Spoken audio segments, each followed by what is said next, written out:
That was an utter waste of time. An assassination did seem rather unlikely. There was supposed to be another burglary. I was certain of it.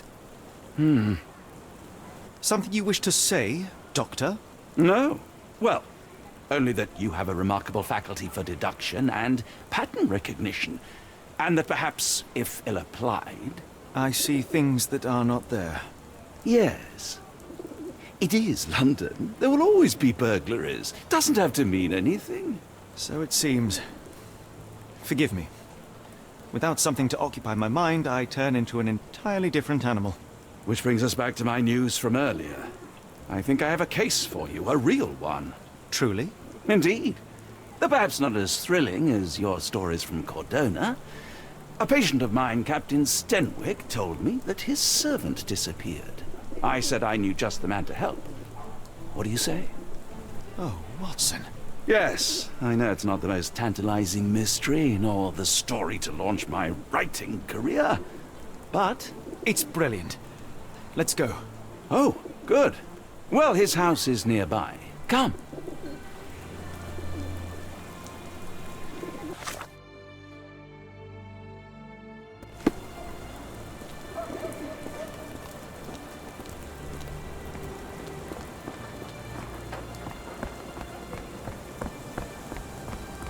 Not much further now.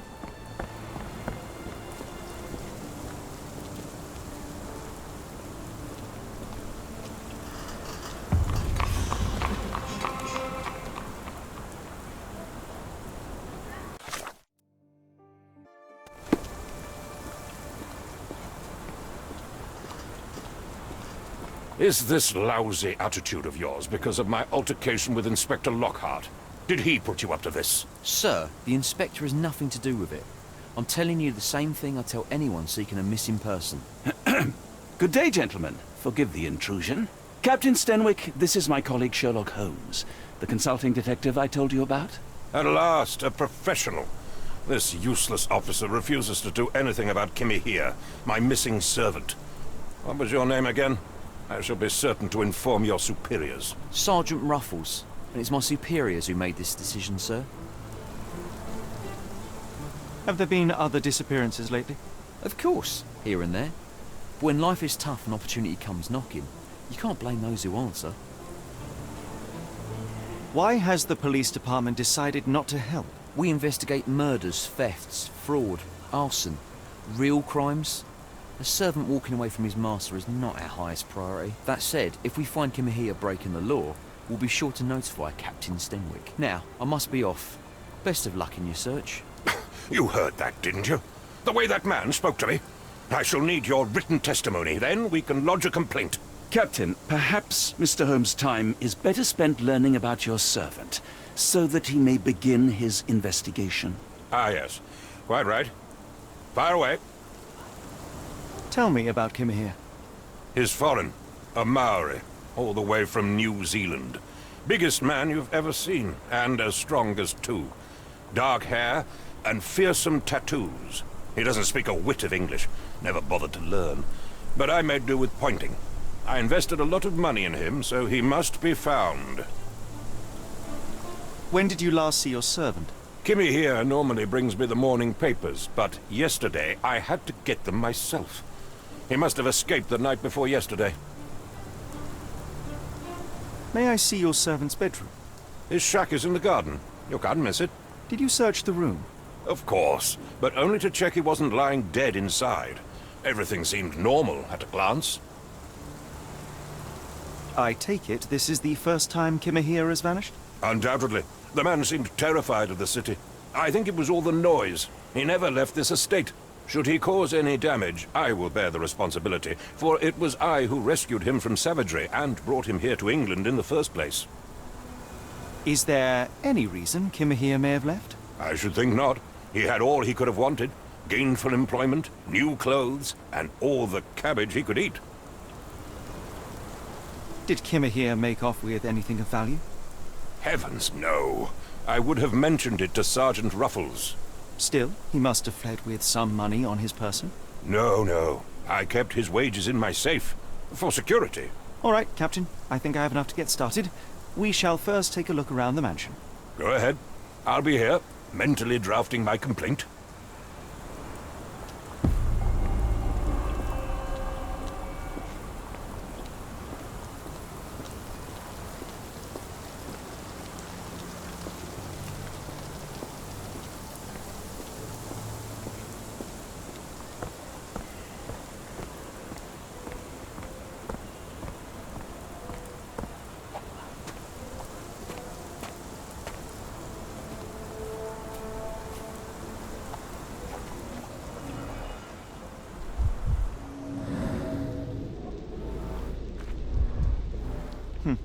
Looks like a knee print.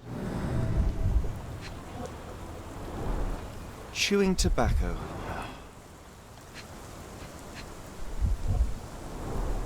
A shoe print, roughly size 11, with a worn-out sole. These are a workman's boots. Someone knelt here. The amount of chewing tobacco suggests they were waiting a while. Amazing, Mr. Holmes. To read the ground like an open book.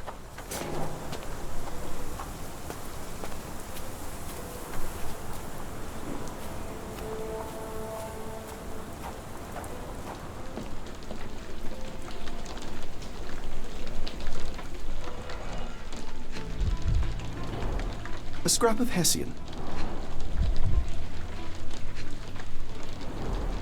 These were sturdy boxes. It would have required a serious blow to break them.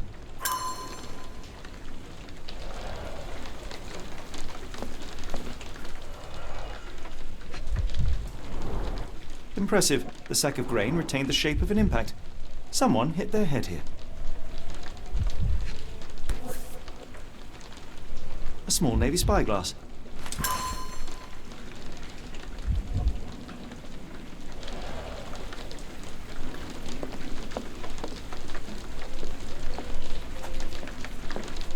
No air coming through it. Button chops, the remains of a meal. The ashes are long since cold.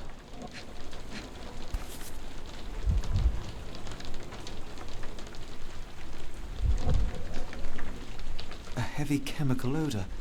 Lend me your nose, Doctor. Ah, I'll never forget that smell after my time in Afghanistan. That's an opioid, Mr. Holmes, a narcotic.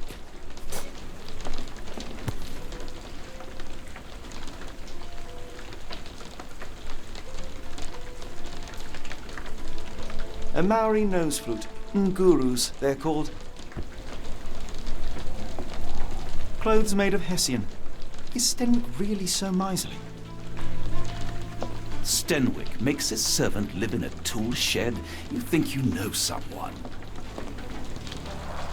Is this a Taniwha, a Maori water spirit, or something else? Either way, it's giving me chills.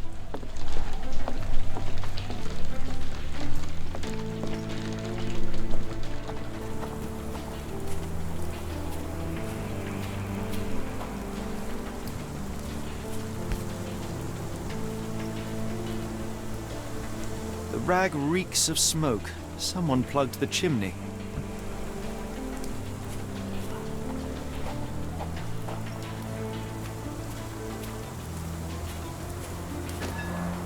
This lock is quite unusual. It appears that the key should be bent to the right.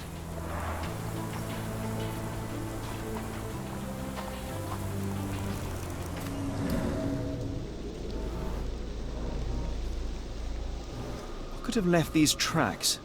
They seem fresh.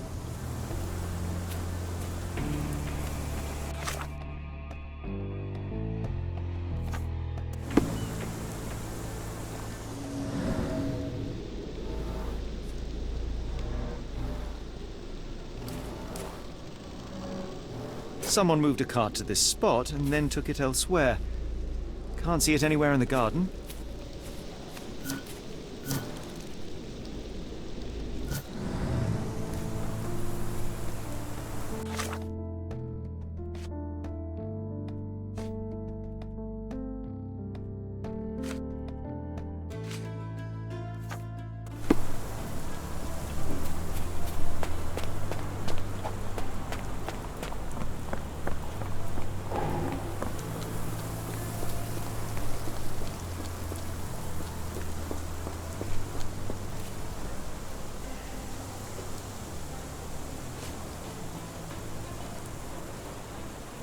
The door to your garden has an interesting lock.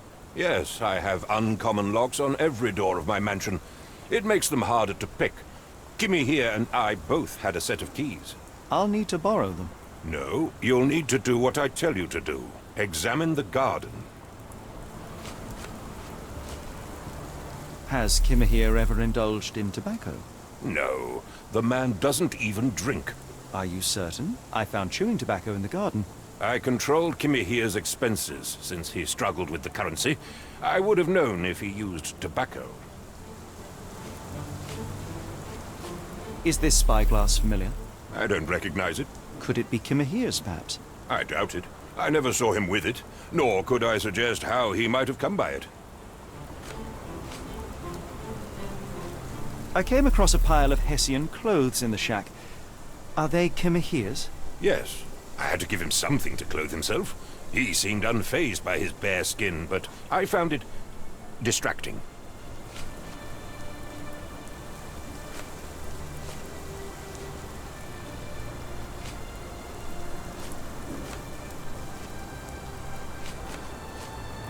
Are you joking? Why would I know this? I thought you were meant to be intelligent. Do you happen to know Kimahir's shoe size? I wouldn't have the foggiest. But I'm sure it was enormous. Not that it matters. He spent his life barefoot. Despite my best efforts, he simply did not take to shoes.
Surveilling from afar, the intruder waited for a window of opportunity.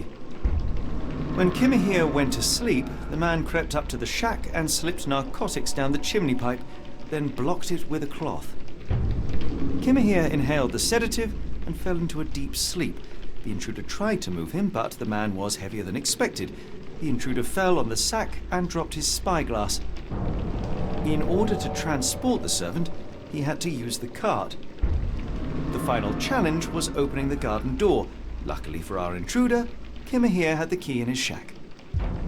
Remarkable. It makes total sense.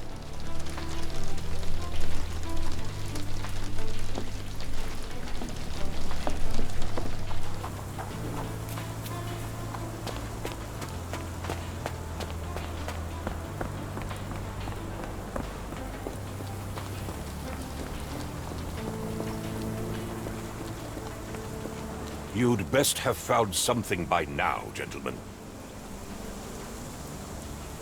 I found the residue of narcotics in Kimahir's brazier. There are several explanations, perhaps your servant's recreational interest, or an attempt at poisoning. cut to the chase, Mr. Holmes. I fear that someone may have spied upon Kimahir. Likely the owner of the spyglass I found earlier. It appears they were watching for some time, as there was an impressive amount of chewing tobacco on the ground. And your point? You said that you checked the shack earlier. Did you notice the cart tracks near it?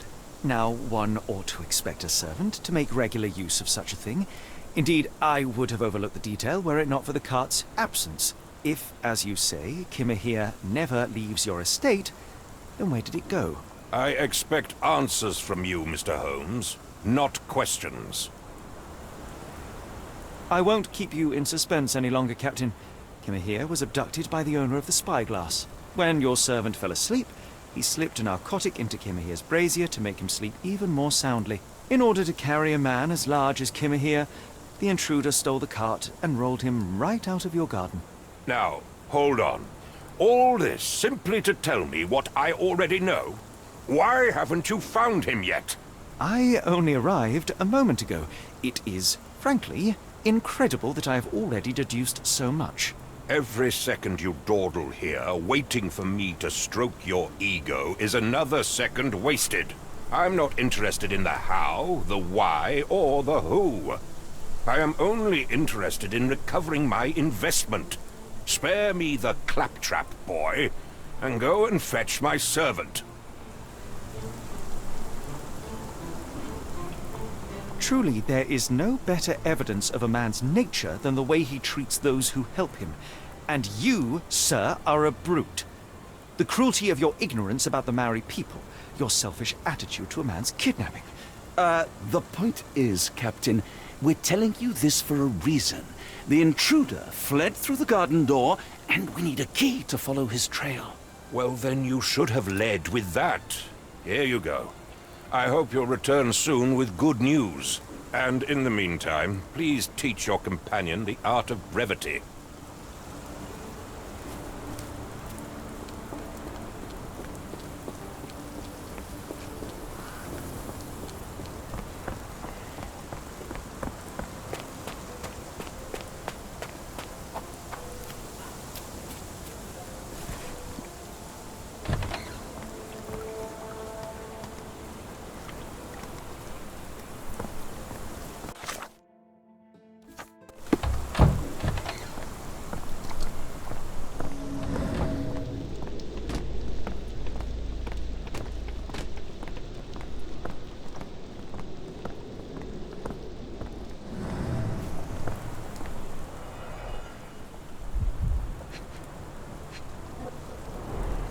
Sturdy rope, professionally tied in a Portuguese bowline.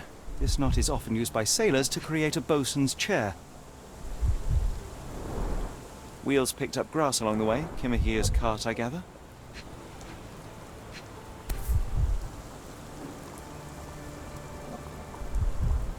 Roy Soulsby. Could that be the name of our man? A strange substance. I have my suspicions based on the colour and consistency, but would you care to hazard a guess, Doctor? Well, it's odorless, but from the way it absorbs water, I'd say saltpeter. Then we're in agreement. Well done.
Strand proved not so useless after all. The saltpeter accident, Doctor, do you recall? The Port of London, of course. The footwear, the spyglass. Indeed. We shall need to take a cab there.